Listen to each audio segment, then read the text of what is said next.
क्या आपने कभी सोचा है कि आपके पड़ोस में रहने वाली वो अकेली औरत जो हमेशा मुस्कुराकर बच्चों को चॉकलेट देती है, वो अंदर से क्या है? हमारे शहर के कोने में एक ऐसी ही औरत रहती थी। लोग उसे बहुत अजीब कहते थे, पर किसी को नहीं पता था कि उसकी किचन से आने वाली महक मसाले की नहीं, इंसानी मांस की थी। आज की कहानी उन बच्चों की है जो उस औरत के घर पर गए लेकिन कभी वापस नहीं आए। तो ये कहानी शुरू होती है 1998 से। एक छोटा सा गांव जहां हर महीने एक बच्चा गायब हो रहा था। पुलिस को कोई सुराग नहीं मिल रहा था और गांव के बाहर एक पुरानी हवेली थी जहां माया नाम की एक औरत रहती थी। वो कभी धूप में बाहर नहीं निकलती। उसका चेहरा हमेशा एक काले पर्दे से ढका रहता। लोग कहते थे कि माया को अपना कोई बच्चा नहीं था, इसीलिए वो दूसरों के बच्चों से बहुत प्यार करती। लेकिन ये प्यार कितना भयानक था, ये सिर्फ 10 साल का रोहन ने देखा। एक शाम खेलते वक्त रोहन की बॉल उड़कर माया के आंगन में चली गई। रोहन डरते हुए अंदर गया। दरवाज़ा अपने आप खुल गया। जैसे ही वो अंदर गया, अपनी बॉल ढूंढने लगा। लेकिन जब ही रोहन किचन के पास से गुजरा तो उसे एक अजीब सी आवाज़ सुनाई दी, जैसे कोई बहुत मज़े से कुछ पी रहा हो। रोहन ने दरवाजे की दरार से अंदर देखा और जो उसने देखा वो देखकर बुरी तरीके से डर गया। अंदर माया बैठी थी। उसका चेहरे का पर्दा हटा हुआ था और अब उसका डरावना चेहरा साफ दिख रहा था। उसका चेहरा ऐसा था जो किसी इंसान का नहीं हो सकता। उसके दांतों पर खून लगा हुआ था और उसके सामने एक थाली रखी थी जिसमें एक बच्चे का कटा हुआ हाथ रखा था। माया उस हाथ की उंगलियों को ऐसे चबा रही थी जैसे वो कोई सब्जी खा रही हो और बीच बीच में एक अजीब सी आवाज़ में गुनगुना रही थी, जैसे किसी बच्चे को लोरी गाते हैं।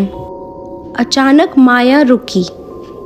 उसने हवा में नाक से कुछ सूंघा। उसे जिंदा इंसान की खुशबू आ गई थी। उसने धीरे से अपनी गर्दन 180 डिग्री मोड़ दी, बिल्कुल रोहन की तरफ। उसके होठों से खून टपक रहा था। रोहन देखकर इतनी तेज भागा जितना वो कभी नहीं भागा था। लेकिन पीछे से उसे किसी के रेंगने की आवाज़ आ रही थी। माया इंसानों की तरह नहीं, बल्कि एक मकड़ी की तरह दीवारों पर चलकर उसका पीछा कर रही थी। ये नज़ारा इतना डरावना था कि कोई भी बच्चा बेहोश हो जाए। तभी रोहन ने एक पुराने कमरे में खुद को बंद कर लिया। बाहर सन्नाटा छा गया। तभी बेड के नीचे से एक ठंडी चिपचिपी उंगली ने रोहन के तखने को पकड़ लिया। माया बेड के नीचे से निकल रही थी। उसका शरीर अजीब तरह से लचक रहा था। माया ने डरावनी आवाज़ में कहा, बेटा, भूख बहुत लगी है। तुम्हारे दोस्तों का स्वाद थोड़ा फीका था। शायद तुम्हारे कलेजे में ज़्यादा मिठास हो। रोहन ने हिम्मत की और पास रखा एक भारी लैंप उसके सर पर दे मारा और खिड़की से कूदकर भागते हुए गांव की तरफ गया। गांव में पहुंचकर उसने सबको ये बात बताई और जब गांव वाले तलवार और मशाल लेकर वहां पहुंचे तो वहां की हवा में एक अजीब सी सड़न थी जो सीने में चुभती थी। रोहन ने उन्हें किचन की तरफ इशारा किया, पर वहां सिर्फ एक पुरानी मेज़ थी और कुछ बिखरे हुए बर्तन।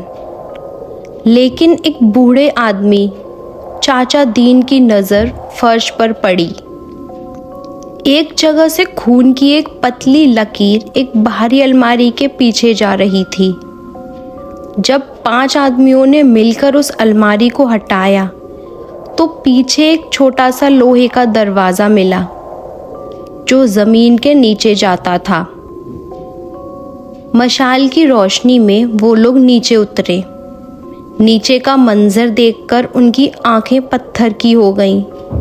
वो कोई बेसमेंट नहीं था, वो एक कसाई खाना था। दीवारों पर लोहे के बड़े बड़े हुक्स लटक रहे थे और उन हुक्स पर बच्चों के छोटे छोटे कपड़े, उनके जूते और उनके बालों की चोटियां टंगी हुई थी।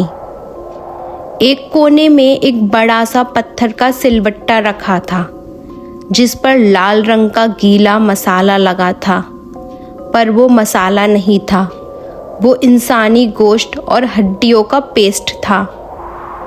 माया सिर्फ बच्चों को खाती नहीं थी, वो उन्हें प्रोसेस करती थी।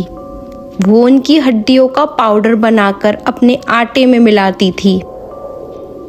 तभी बेसमेंट में एक अंधेरे कोने से एक सरसराहट आई। सबने मशाल उस तरफ की। वहाँ एक पिंजरा था। पिंजरे के अंदर 6 साल का गोलू बैठा था जो 3 दिन पहले गायब हुआ था।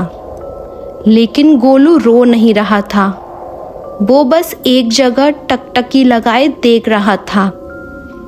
उसके हाथ में एक कच्चा हड्डी का टुकड़ा था, वो पागलों की तरह चाट रहा था। माया ने उसे सिर्फ इंसानी मांस खिला खिलाकर एक जानवर बना दिया था। जब उसे बाहर निकाला गया तो वो अपनी माँ को पहचानने से इनकार कर दिया और उन्हें काटने की कोशिश करने लगा। गांव वालों ने गुस्से में हवेली को आग लगा दी। रात भर हवेली धुन धुन कर जलती रही।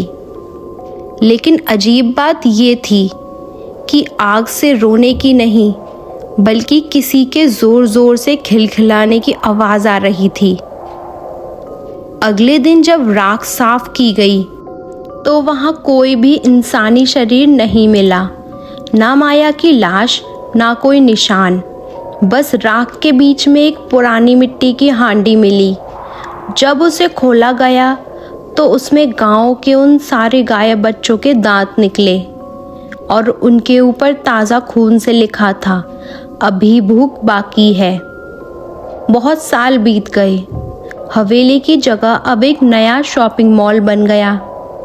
लेकिन आज भी वहाँ के गार्ड कहते हैं कि रात के 2 बजे के बाद मॉल के फूड कोर्ट से क्रंचिंग की आवाज़ें आती हैं।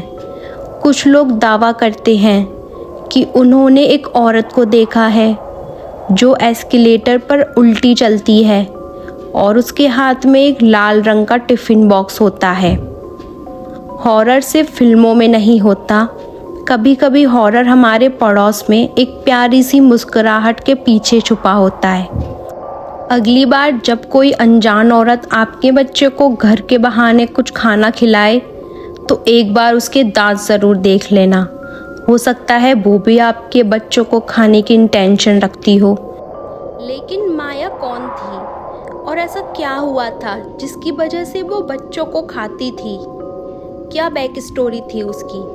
अगर आपको ये जानना है तो कमेंट करके पार्ट 2 लिखें। उसमें आपको पता चलेगा माया की पूरी स्टोरी।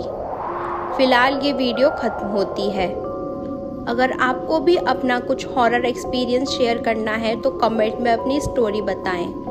जब तक के लिए ख्याल रखें, मिलते हैं नेक्स्ट वीडियो में।